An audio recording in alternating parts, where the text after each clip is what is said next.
আমরা দীর্ঘদিন ধরেই শুনে আসছি এবং বাস্তবতা হচ্ছে যে বাংলাদেশের মানুষের বা বিনিয়োগকারীদের আস্থার সংকট শেয়ার বাজার।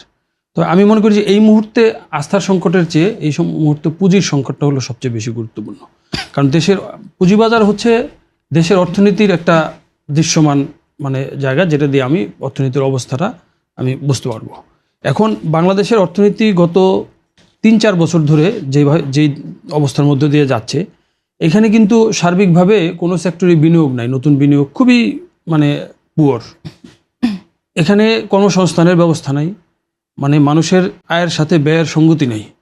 তাইলে এই পুঁজিবাজারের বিনিয়োগের একটা বড় অংশ হচ্ছে সঞ্চয় থেকে, মানুষের সঞ্চয় থেকে সে বিনিয়োগটা করবে। এখন মানুষের যদি আয়ের সাথে ব্যয়ের সঙ্গতি না থাকে, অর্থাৎ তার আয় যদি ব্যয় খেয়ে ফেলে, তাইলে সেখানে কিন্তু তার সঞ্চয়টার সুযোগটা খুব একটা আসছে না, যে কারণে পুঁজিবাজারে নতুন বিনিয়োগের জায়গায় সে চিন্তা করতে পারছে না। তার উপর আস্থার সংকট।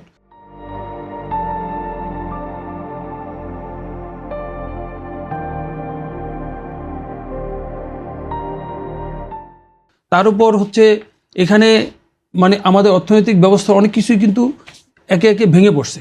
যেমন আমাদের পুঁজিবাজারের সাথে আপনি যেটা বলেছেন যে ব্যাংকের বা আর্থিক খাতে একটা বড় ধরনের সংযোগ থাকা দরকার, কিন্তু আমরা দেখলাম যে গত 15 বছরে, বিশেষ করে গত 1 দশকে আমাদের ব্যাংকিং সেক্টরটাকে কিন্তু একেবারে পরিকল্পিতভাবে আমি বলবো যে এক ধরনের ধ্বংস করে দেওয়া হলো।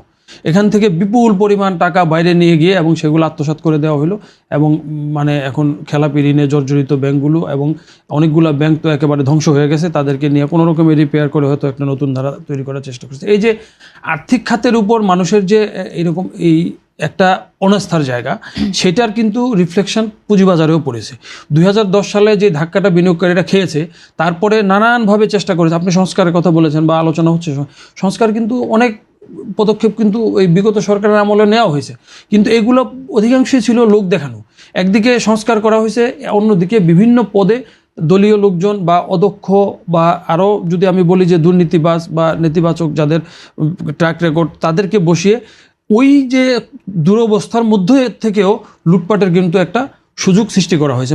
ওই 2010-এ যে পুঁজিবাজারে ধস বা একটা লুটপাটের মধ্য দিয়ে যে শেষ হয়ে গেছে তা না, তারপরেও কিন্তু সময়ে সময়ে, বিশেষ করে যদি আমি আইপিওর কথা বলি, এমন সব কোম্পানি নিয়ে আসা হয়েছে যেই সমস্ত কোম্পানির কোনো মূল ভিত্তি নেই, তাদের কোনো আর্থিক অবস্থা নেই, এবং এমনকি প্রোডাকশনও ছিল না যেসব কোম্পানি, সেগুলোকে প্রিমিয়াম দিয়ে শেয়ার বাজারে নিয়ে আসা হয়েছে, এবং সেইটার যে প্রক্রিয়া, অস্বচ্ছ প্রক্রিয়ার মধ্যে দিয়ে নিয়ে আসে। অনেক কোম্পানি সেই টাকা নিয়ে বাজার থেকে তার যে যারা উদ্যোক্তা, তারা কিন্তু বাজার থেকে পালিয়ে গেছে, দেশ ছেড়ে পালিয়ে গেছে, এবং সেটা জানার পরেও ওইসব মৌলভিত্তিহীন কোম্পানিগুলোকে বাজারে আনা হয়েছে। এই যে বারবার ধাক্কা খাওয়ার ফলে মানুষ কিন্তু যখন, এবং একদিকে ব্যাংকের এই সংকট, আরেকদিকে পুঁজিবাজারের অনাস্থা, দুইটা মিলিয়ে যেটা হয়েছে যে মানুষ এখন অন্য প্রপার্টিতে, যদি তার সুযোগ থাকে, অন্য প্রপার্টিতে সে বিনিয়োগ করার চিন্তাভাবনা করছে, যেটার কারণে আমি বলবো যে এই যে বিশ্ববাজার বলি, আমরা যাই বলি কেন, সার্বিকভাবে দেশের অর্থনৈতিক যদি ইতিবাচক একটা চিত্র আমরা না পাই, এখানে বিনিয়োগের একটা পরিবেশ সৃষ্টি না হয়, অর্থাৎ বড় বিনিয়োগকারী বা শিল্প বিনিয়োগে যদি আস্থার জায়গা তৈরি না হয়,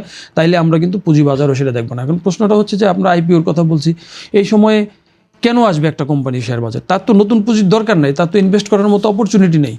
একটা কোম্পানি তার যে ব্যবসা বাণিজ্য সম্প্রসারণ করবে, সেই ধরনের কোনো পরিবেশ পরিস্থিতি বাংলাদেশের অর্থনীতিতে নাই, যার ফলে পুরো অর্থনীতিটাই যেভাবে স্থবির হয়ে আছে, আমি বলবো এই সময় পুঁজিবাজার একই কারণে স্থবির হয়ে আছে। সেটা ওই যে আগের যে আস্থা সংকটের আমরা কথা বলছি, সেটা সহ।